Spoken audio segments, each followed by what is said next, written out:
In 1961, the Framingham Heart Study introduced a new phrase into American medicine called the risk factor. For the first time, patients learned that numbers, such as blood pressure and cholesterol, could predict heart disease, often years before symptoms appeared. And by the late 1970s, millions of Americans were visiting their doctor routinely, not because they were sick, but to make their numbers look better, hopefully to decrease the chances of becoming sick in the future. Welcome to PCP Lens, where we journey through metrics, money, and madness. My name is Sudeep Benz. I'm a primary care physician in Connecticut, and I run my own medical practice. This is the third video in my series called Healers to Healthkeepers, where I'm tracing the history of how the task of keeping people healthy changed from building community infrastructure and resilience to doctors in the exam room. In this video, I'll explore how the rise of risk factor medicine combined with America's social fragmentation made people morally and socially responsible for their own health. Now, before we dive in, please remember that there's a lot of nuance and trade-offs in interpreting the history of medicine, especially in hindsight. I will discuss some of these trade-offs towards the end of the video. With that in mind, let's dive in. By the mid-20th century, the United States had undergone what epidemiologists call the epidemiologic transition.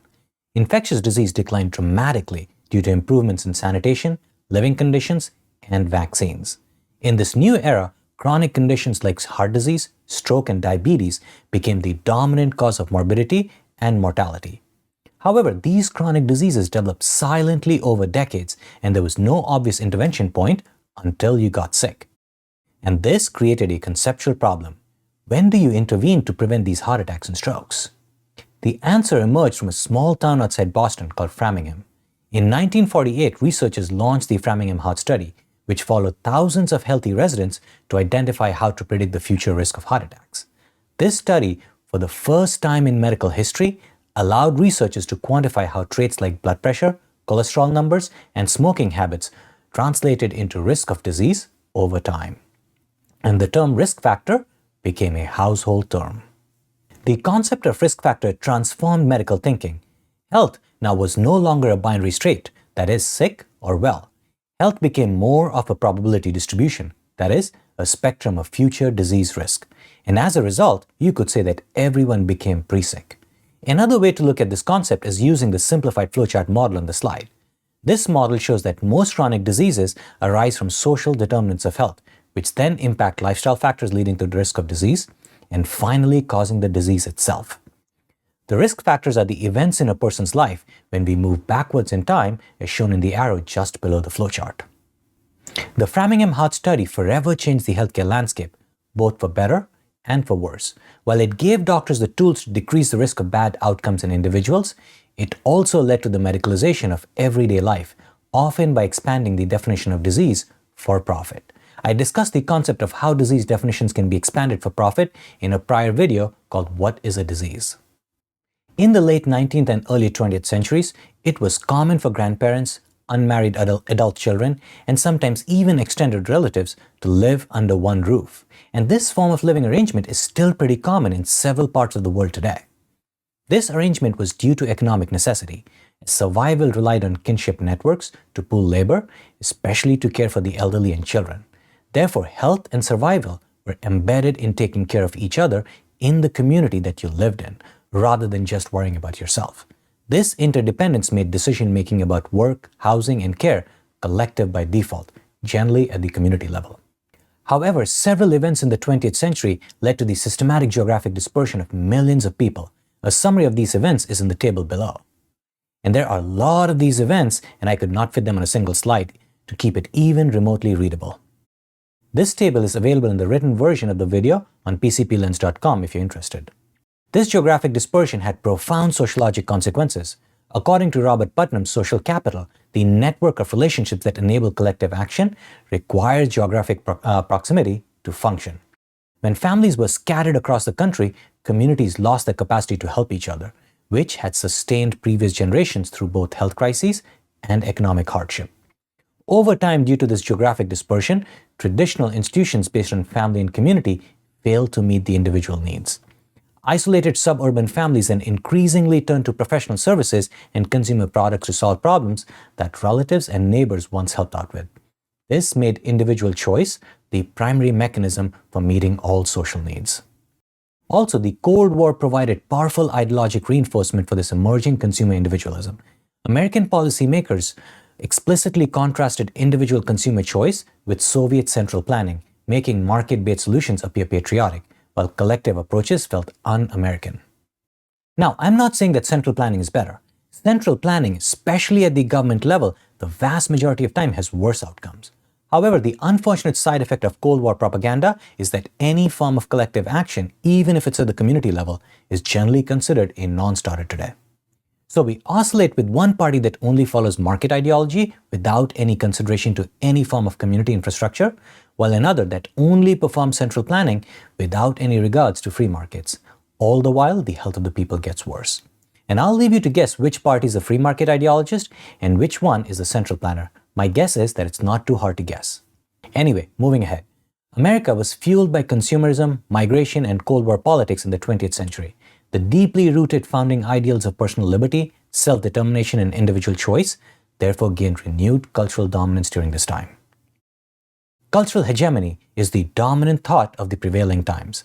In the 20th and 21st century, individual choice became the dominant thought, so much so that we vehemently oppose all collective actions such as building infrastructure to improve the social determinants of health that people live in. Around the same time that individual choice was becoming cultural hegemony, the concept of risk factor-based medicine emerged from the Framingham study, and it fit right in. People could manage their individual risk factors for chronic disease without having to worry about others in the community. The 1970s stagflation crisis accelerated the adoption of neoliberal policies promoting market solutions over any form of collective action. During this time, policymakers began cutting social safety net programs and dismantling public health support systems. Therefore, for many people, the only path-dependent choice became individual responsibility and created the perfect conditions for what sociologist Robert Crawford called Healthism. Crawford defined Healthism as the preoccupation with personal health as a primary focus for well-being, a goal attained primarily through modification of lifestyles. Healthism fit right into the cultural hegemony of individual choice as it shifted responsibility for health from society to the individual by moralizing health. It did this by equating good health with being a responsible person who takes care of themselves. This concept also implicitly equated chronic disease with evidence of personal failure or negligence. It obscured structural determinants like poverty, racism, and labor exploitation by focusing on personal choices. And finally, it medicalized prevention, turning lifestyle into clinical oversight. Now again, I'm not saying that lifestyle choices don't lead to poor health outcomes. Remember, a lot of lifestyle choices are not choices at all. They are the product of social determinants of health that I discussed in my previous video, the illusion of healthy choices. Also, some of you may be wondering, how is lifestyle a clinical oversight? For starters, doctors are required to report to insurance companies if you address obesity by focusing on eating and exercise, because they are the only tools available to us. And I discussed this in another video called Solving Obesity with the Quality Measure. Even in the 1980s, when Crawford published his article, he criticized Healthism for 3 harmful effects. It depoliticized health, which removed social and economic conditions from the conversation, protecting status quo policies. It legitimized victim blaming against disadvantaged population by treating illness as a personal failure, and also against people suggesting any alternative community-based solutions by painting them as central planners, making paternalistic decisions who assume that people cannot make their own good decisions. And lastly, it diverted resources away from structural solutions and towards individual-level interventions such as screening and treatment for risk factors in individuals, even when those were less effective. The cultural hegemony of Healthism made individual health choices the default public policy while erecting barriers for any conversation that involved collective action to keep people healthy. And if you're interested, I have another long timeline in the written version of PCP Lens website showing the parallel rise of risk factor medicine and the social transformation in America. Now, there are huge trade-offs between risk factor medicine and building community infrastructure to keep people healthy. The biggest win for risk factor medicine and individual choice is that it has led us to huge technological gains and inventions in medical treatment. For example, early screening and diagnosis of risk factors have saved countless lives. Getting patients to quit smoking, control blood pressure, and manage diabetes remains one of the great joys of practicing primary care. Healthism's focus on individual responsibility and quantifiable targets also allows motivated individuals to take control of their health. Pharmaceutical breakthroughs have developed treatments that not only lower the risk of dying, but often improve the quality of life. However, these individual success stories also obscure significant societal costs. Our relentless focus on risk factors leads us to overlook the determinants of health. For example, prescribing blood pressure medications will have minimal effect if the person does not have a place to live, cannot afford them, or lives in a stressful environment. To illustrate this concept, I came up with the idea of using an S-shaped curve. This risk factor yield curve illustrates that the effectiveness of an intervention depends on the patient's underlying social conditions. In the determinants of health zone, people face housing instability, food insecurity, poverty, and other issues.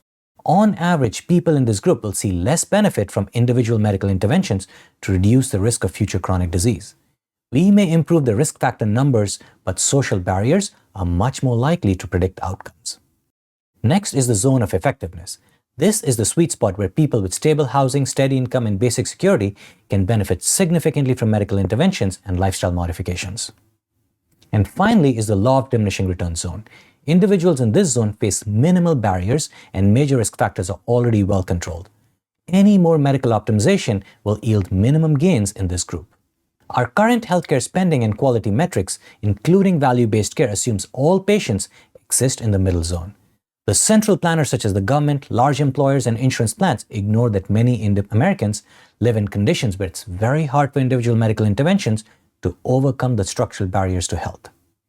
And besides overfitting people in the middle of the S-curve, when designing healthcare programs, there are other hidden costs of risk factor medicine, such as commercial exploitation by changing disease definitions, selling lab panels, example in Know Your Risk campaigns, selling supplements to lower their risk of risk factors. These are the virtues and pitfalls of capitalism.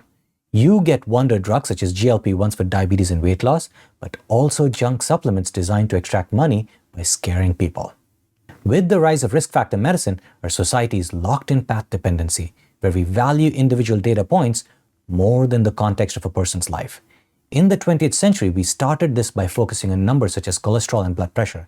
And in the 21st century, we are expanding this surveillance medicine to constant streams of data from our fitness trackers, labs that measure the risk of risk factors, and private equity-backed companies selling whole-body MRI scans.